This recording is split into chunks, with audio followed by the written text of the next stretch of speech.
What is happening, everyone? Getting back to regular uploads again. Just got down to the shop, and last night Dagnell and DJ, we all did a little clean job. So we cleaned up the shop a little bit, and it looks much better. But yesterday was 95 degrees, and today it's 60 degrees. So I'm a little cold, so I might have to throw my shirt on. But today, what we're doing, I'm gonna pull Cima out, get the Sylvia off the lift, and we're gonna get the Cima on the lift, and we're gonna do the LSD swap to it. So it took me quite a long time to find a R200 vlsd. This is out of a Q45. So all the US spec Y33 Q45s came with an LSD. So I don't have the axle shafts in here, but this, we already had it apart. This is a vlsd. I cleaned it up. I basically just used some like roll bar paint on it, epoxy paint, just to make it look better. I'm not going to use this rear housing, rear cover, I should say. I'm going to use the stock rear cover, just because it looks a little cleaner, and my sensors are, I think my sensors are on there on the Cima, and that way I don't got to change them out. I could just bolt it on. There's nothing, no fluid in this yet, but supposedly it's a nice strong LSD. Don't know why, but the JDM cars, the JDM car came with a turbo engine, but the LSD was an option that it seems like not a lot of them got. Mine does not have it. Mine has an open diff, and it breaks, even with these big works on the back, it breaks one wheel loose all the time. Going around corners, if you give it a little too much throttle, one wheel peels all the way down the street. So it needs an LSD. Being a big boat of a car, I didn't want to put my Carbonetics two-way in it. That's going to go in the Sylvia. I wanted something that isn't super aggressive, but still keeps the two wheels locked up in the back. So a factory VLSD will do the job. I don't have crazy power in the car. It's 270 horsepower to the crank. We didn't do a manual swap yet. Maybe we'll shim the diff when we do a manual swap, but for now, a factory LSD will do its job. So we're gonna put that in there. I did get some white line polyurethane bushings for the front. We're gonna use stock bushings on the back because they're still in good shape. But we got the polys for the front just to stiffen it up a little bit. So we got to get it on the lift and get it swapped out. All right, we got some cars moved around, and we have the Cima almost up on the lift. So far, so good. It's been, I don't want to say it. It's gone pretty smooth so far. I probably just fucked myself. But on second note, I took the S14 for a rip, and we were messing with the TPS, and I finally think that we got it situated. It feels so much better. It's so much more responsive. It doesn't break up anymore. So we'll go for a ride in that after we're done messing with this, and I'll show you guys. But the new Nismo exhaust, it sits a bit low, and when I'm on heavy braking, it scrapes the ground, and I'm not happy about that. So I got to figure out something there, because I don't want to ruin a $1,500 exhaust.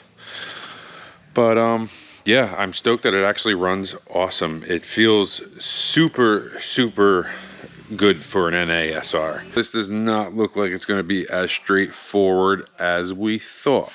Yeah, we're not going to be able to swap this Q45 diff into this Y33 Cima. It's going to end up being just the VLSD we're going to have to swap. So it turned into a little bit more of a project. I'll show you why. The US spec Q45 Y33 runs their ABS off the rear rings right here on the axle shafts. So you got two ABS sensors, bing, bang, boom. The Cima runs the ABS in front of the mount. So basically the same as like a 240SX ABS versus non-ABS. That means the drive shaft's going to be a different length. Also, Q45 has this big drive shaft basically where you bolt the drive shaft, it's big. You know, let's see how much bigger it is than the snout of the diff. On the JDM car, it has the same drive shaft bolt flange as the 240SX, US spec 240S chassis, versus the US spec Y33s have the big drive shaft on them. Also, you can see the ABS sensor in front of the mounts here. And also, this does not have the ABS rings on the axle.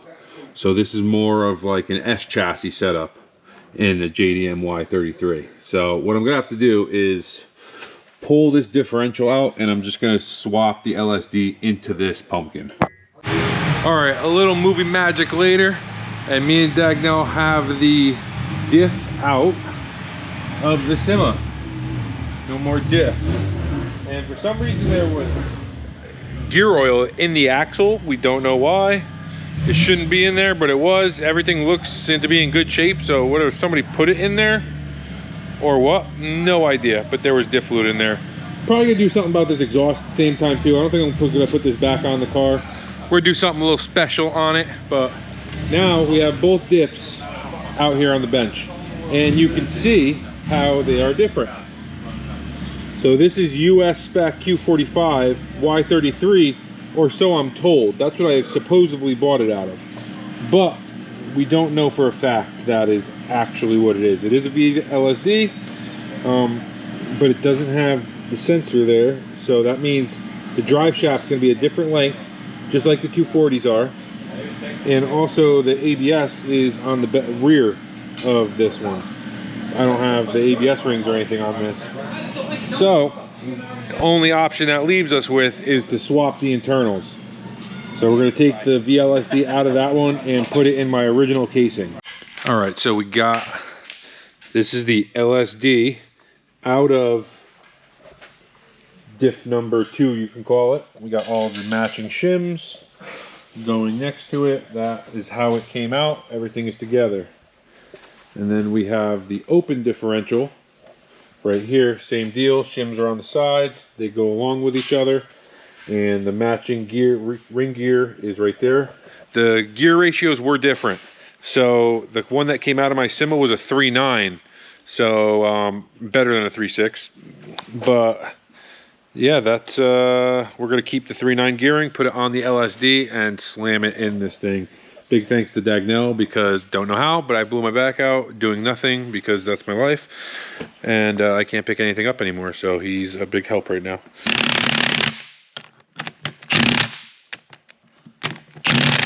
That's the official tightening to Ooga Doogas.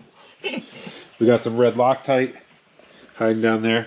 So we got the new 3.9 ring gear on the LSD. Red Loctite, 2 Ooga Doogas. We're going to use so Dagnell measured all of the shims and everything, and one shim is a little bit bigger that came out of the open, it came out of the LSD, but in the old case, which was a 3.9 gearing. So we're going with the shims, go with the gearing, and we're going to use the shims that stay with this case on the LSD, and we should be good. So he did all the calculations, everything looks good. Dagnell's basically doing all the hard work today, and I'm not doing shit but videotaping. All right, Mr. Dagnell got this whole diff together. It went together smoothly, and there's nothing really else to say about that. Everything went surprisingly nice. We had to use the ABS stubs because that went with the LSD, and next thing we got to do is change these polyurethane bushings. I got them, so we might as well run them, even though we don't really have to because these bushings are still good, but we might as well get a little bit more stiffness out of it by putting the polys in. Shouldn't be too bad to knock these ones out. All right, we got both the surfaces cleaned up, and we got this nice fresh gasket, Felpro gasket. A lot of people, fucking only got one hand here, so it's not really working out. There we go. A lot of people run just like RTV, and they don't want to bother with the gasket, but factory has a gasket. RTV makes a mess, and it just looks better with a gasket on there. So we ordered a new gasket, got it on there, and she is ready to slam together. And I think we now have an LSD, no more one wheel peel. That's gonna be fabulous. All right, we got it filled up with LSD fluid. Started getting the axles on, got the polyurethane white line bushings installed. Diff is back in the car, the back's all tightened up, and now we're just putting the drive shaft and the axles back on, and we should be in business. Should be good to go. All right, so the diff is all done. We got the diff in there, and now, it's in gear, I forgot, it's in park. But both the wheels go the same way because we have an LSD in there. All right, so that is going to be it for this video. Car still on the lift. LSD is in. Everything's nice and tight. Polyurethane bushings in the front of the LSD. Should be nice. By the way, the stock bushings were completely mint that came out of the stock diff. Very rarely do you see mint stock bushings. Where do I have them? Do I have them kicking around? They're usually toasted. I've never seen a good set of bushings come out of a R200. But these ones still like new. I could actually reuse these if I wanted to. There's no point of using stock bushings, but not even ripped. They're completely fine. But then again, this car does only have 40,000 miles on it, and it shows. But yeah, no rips in it. So the poly, I don't even think it's gonna make that big of a difference because the stock bushings were still in such good shape. But that is going to be it for this one. As you notice, the car's still on the lift, and in my next video, we are going to make an exhaust for it. So you know the deal, guys. Like, comment, subscribe, and catch you on the next one, which will be very soon so we can get this thing on the road. Bye.